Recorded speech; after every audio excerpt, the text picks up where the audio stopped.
The National Republican Senatorial Committee recently issued a 57-page memo named Corona Big Book, which is an aggressive messaging campaign to attack China for America's coronavirus crisis. Let's look at its main lines of attack. First of all, it claims the virus was accidentally released by a Chinese lab after decades of careless experiments with viruses, and China fabricated the story about the Wuhan seafood market to cover it up.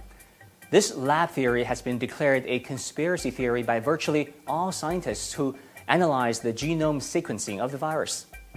And there is little evidence that China fabricated a seafood market narrative, since most of the first cases did have contact with the market.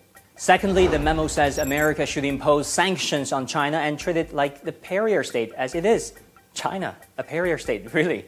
The word pariah originally refers to members of a low caste in southern India that ended up serving British colonialists.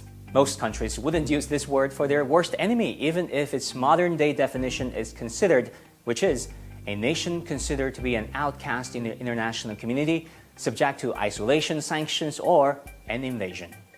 Thirdly, the memo says that when asked if it is Trump's fault, don't defend Trump, attack China, probably realizing that Trump's failure to contain the coronavirus can hardly be defended.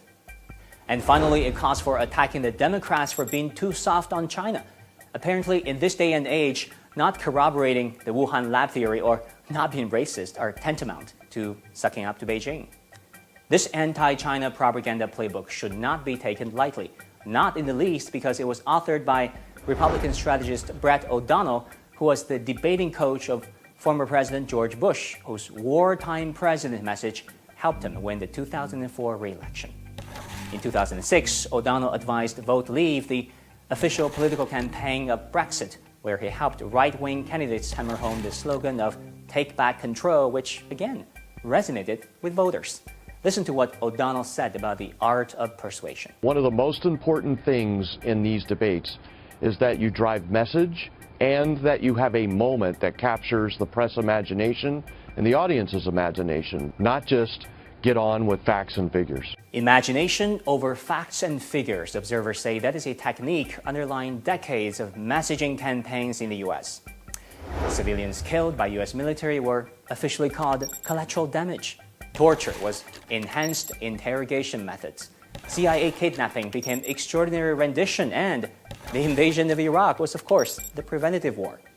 Behind phrases like these were carefully designed projects, from the Afghanistan Papers that asked senior military members to paint a rosy picture of the intention, strategy, and process of the Afghan war, to Pentagon's post-9/11 commentator project that fed retired generals talking points and made them appear as independent commentators on national television. And we haven't even mentioned Washington's ultimate messaging campaign to frame their own narrative as principles and values while labeling those of their rivals, such as China, as propaganda.